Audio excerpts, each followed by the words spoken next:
Je ne vais pas vous refaire l'histoire de l'Afghanistan, mais l'histoire de ma vie qui, à un moment ou à un autre, très jeune, j'ai cru comprendre, sans mettre un mot dessus, que le pouvoir sur soi, c'est quand même une capacité qu'on avait tous et qui se développe, malheureusement, en ce qui me concerne, dans des conditions tragiques, et j'ose espérer que pour d'autres, c'est dans des conditions plus sympathiques et moins en souffrance.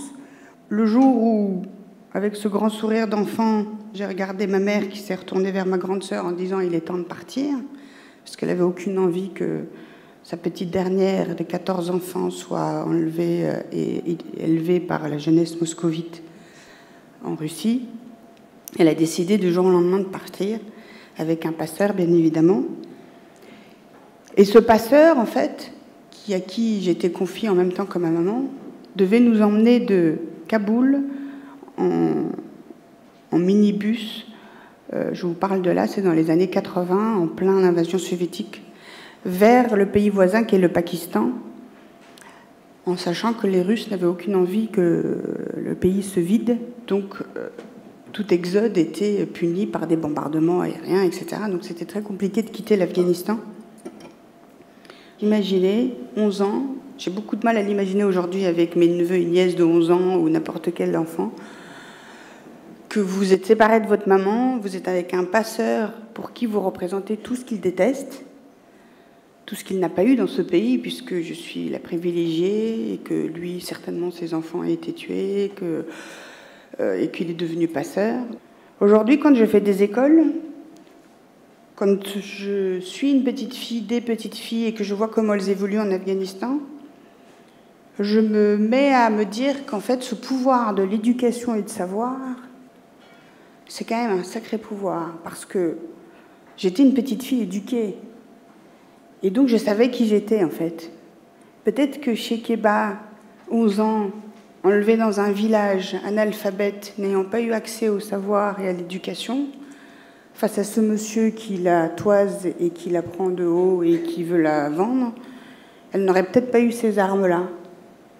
Donc je me dis que je ne me suis pas trompée en créant des écoles et en donnant ce pouvoir-là aux petites filles afghanes, qui est d'être plus éduquées et qu'elles sauront très bien défendre et acquérir leurs droits une fois qu'elles ont la base.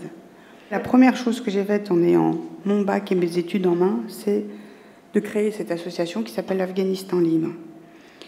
Je suis aujourd'hui à peu près 16 lycées en Afghanistan de jeunes filles. On a 320 000 filles. On a des centres d'éducation à la santé dans ces écoles. Ce ne sont que des Afghans qui gèrent toutes ces écoles.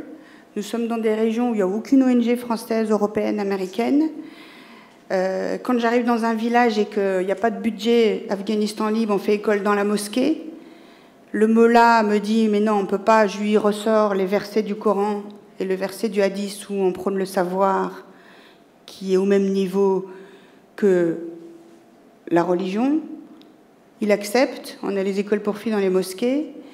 Quand je monte un centre d'éducation à la santé et suivi psychologique des femmes, les hommes ne veulent pas, je réunis les hommes et je leur dis que c'est pour eux.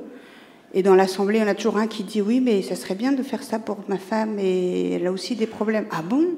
Donc les centres existent pour les femmes construits par ces hommes. Aujourd'hui, on fait du sport, fait faire du sport dans les écoles pour filles en Afghanistan, alors que le sport était considéré comme la chose la plus terrible, etc. Financé d'ailleurs par une entreprise française présente ici.